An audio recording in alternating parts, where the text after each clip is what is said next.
Mai 1945. L'Allemagne capitule. Les soldats alliés célèbrent la victoire à travers l'Europe. Mais en Bavière, le général Georges Patton ne célère pas. Il observe les forces soviétiques occuper l'Europe de l'Est et répète à qui veut l'entendre que les États-Unis viennent de vaincre le mauvais ennemi. Dans des conversations qui seront bientôt interceptées par les services de renseignement soviétiques, Patton exhorte à une action militaire immédiate contre l'URSS, arguant que l'Amérique devrait frapper maintenant, tant que les armées sont encore mobilisées. Ces téléphones sont sur écoute, non seulement par des Américains inquiets de son jugement, mais aussi par des agents soviétiques qui rapportent chaque mois à Moscou. Staline reçoit des rapports de renseignements détaillés sur les discussions occidentales concernant une trahison de leurs alliés soviétiques.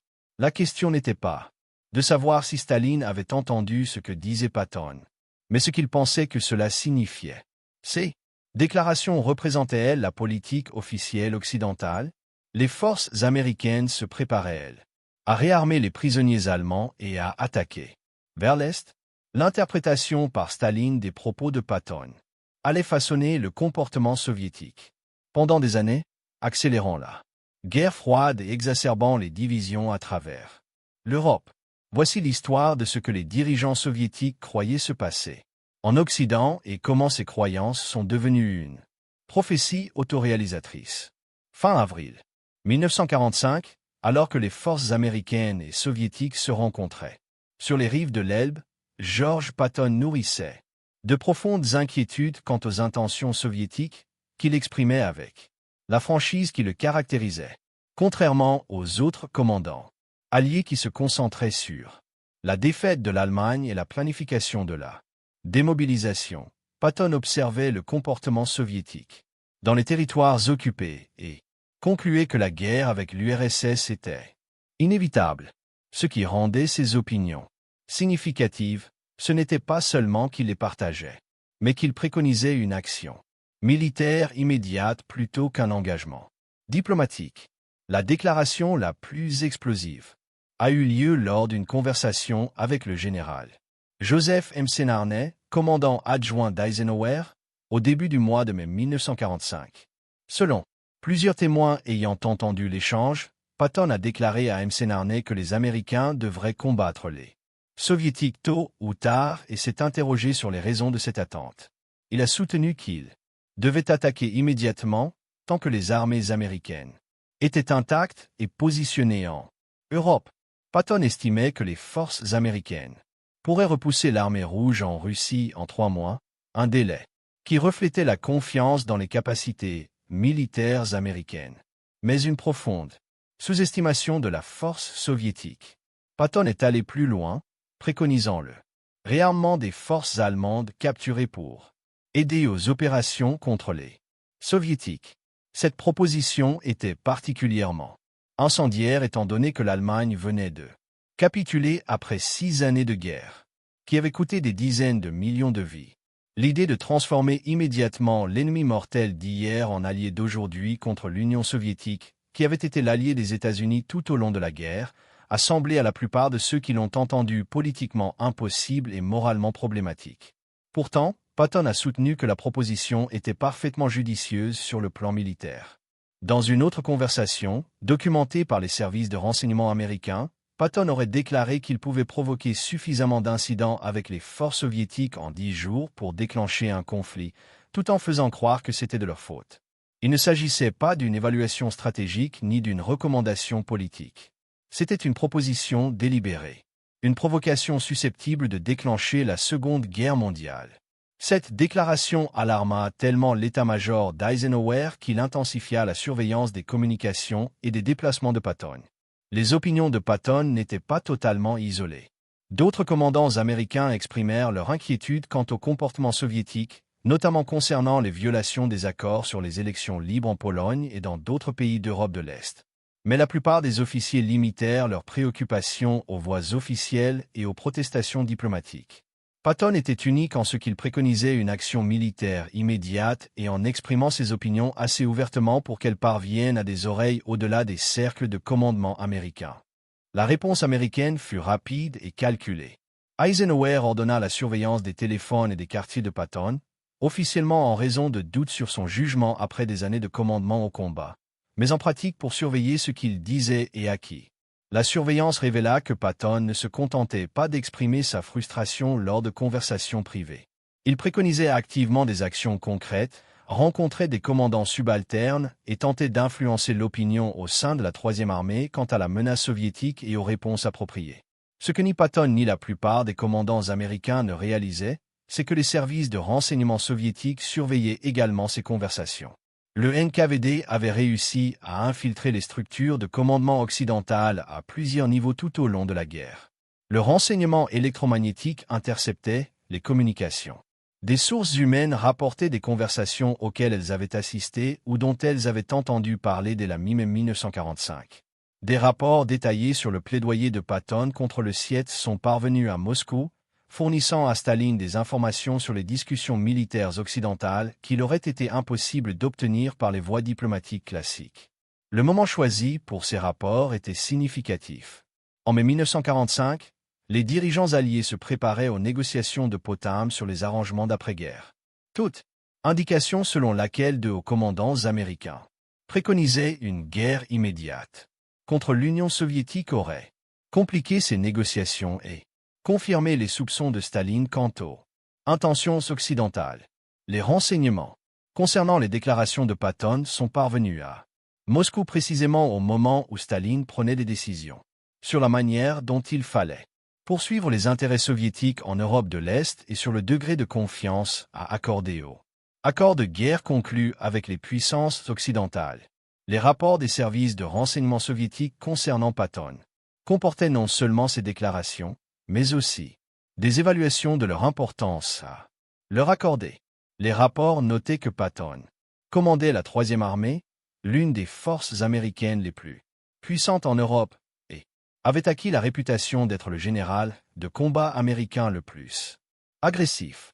Cela donnait à son représentation un poids inattendu de la part d'un simple commandant de terrain. Mais les rapports notaient également qu'Eisenhower et d'autres commandants américains s'opposaient aux propositions de Patton et œuvraient activement à limiter son influence.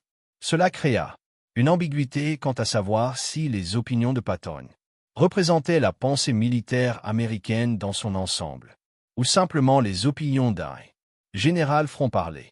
Le 8 mai 1945, alors que on célébrait la capitulation de l'Allemagne, le Premier ministre britannique Winston Churchill ordonna secrètement à son cabinet de guerre d'élaborer un plan d'opération militaire contre l'Union soviétique. La directive demandait aux planificateurs militaires de concevoir des moyens d'imposer à la Russie la volonté des États-Unis et de l'Empire britannique. Le plan qui en résulta, baptisé Opération Impensable, prévoyait une invasion menée par les forces américaines et soutenue de manière controversée par des unités allemandes réarmées. Les services de renseignement soviétiques obtinrent des documents relatifs à cette planification, fournissant à Staline ce qui semblait être la confirmation que les puissances occidentales préparaient une action militaire immédiate. Les renseignements sur l'opération Impensable parvinrent à Moscou par de multiples canaux. Des agents soviétiques en Grande-Bretagne avaient infiltré les ministères et les états-majors militaires.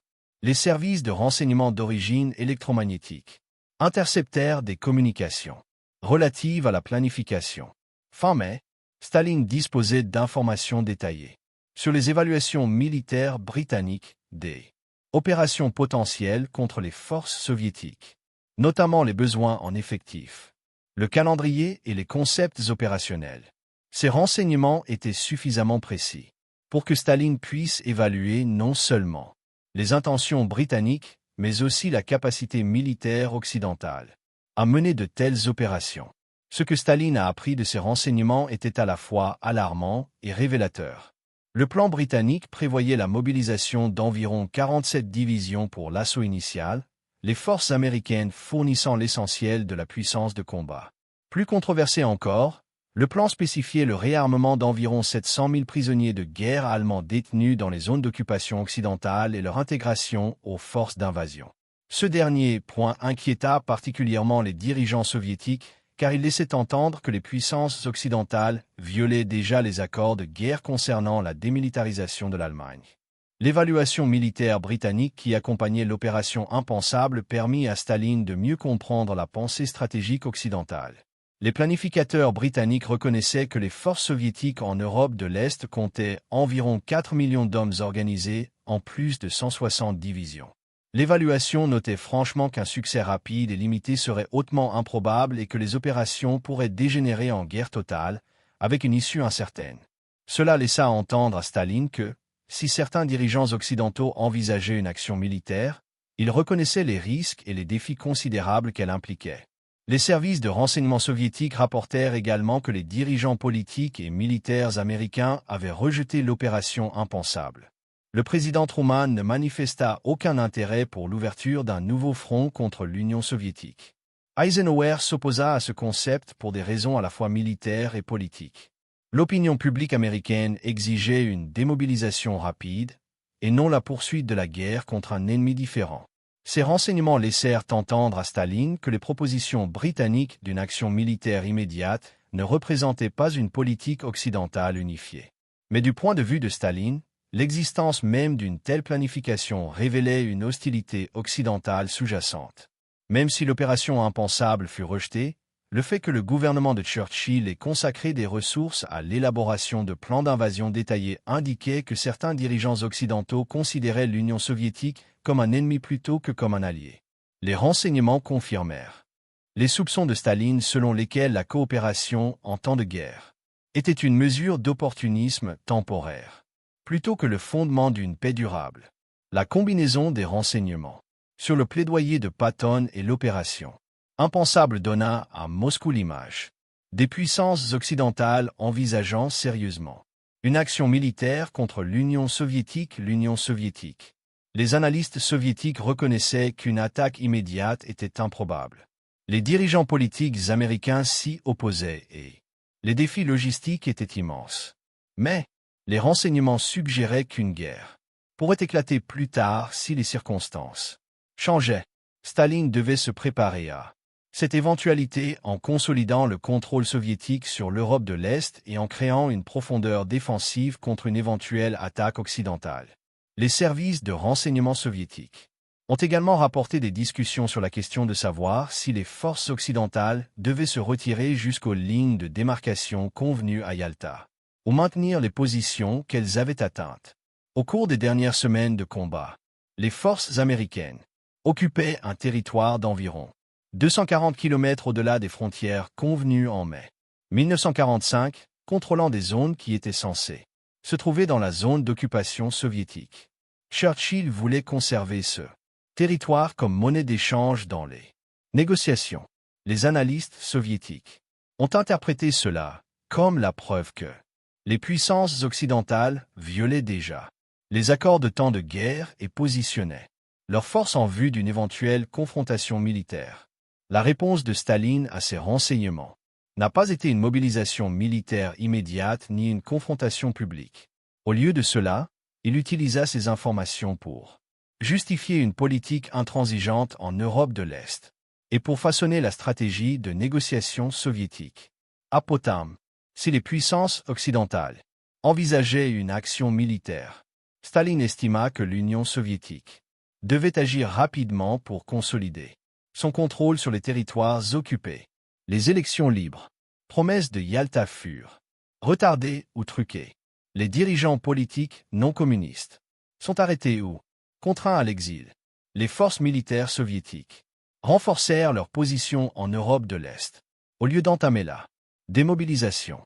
En juin 1945, les services de renseignement soviétiques avaient compilé des évaluations complètes des discussions militaires occidentales concernant un conflit potentiel avec l'URSS. Ces évaluations, fondées sur des communications interceptées, des rapports de sources humaines et l'analyse des mouvements militaires occidentaux, façonnèrent la compréhension qu'avait Staline des intentions occidentales et influencèrent les décisions stratégiques soviétiques. Au cours des premiers mois cruciaux de ce qui allait devenir la guerre froide, ce que Staline croyait se passer au sein des cercles de commandement occidentaux, importaient autant que la réalité, car ces croyances ont influencé les actions soviétiques, rendant le règlement diplomatique de plus en plus difficile. Les rapports des services de renseignement soviétiques ont mis en lumière plusieurs thèmes clés qui ont renforcé les soupçons de Staline quant aux intentions occidentales. Tout d'abord, les rapports ont détaillé de nombreux commandants occidentaux exprimant leur inquiétude face au comportement soviétique en Europe de l'Est, certains préconisant des réponses militaires. Au-delà du plaidoyer bien documenté de Patton, les services de renseignement soviétiques ont rapporté des sentiments similaires de la part d'autres officiers américains et britanniques qui estimaient que l'URSS violait les accords de guerre.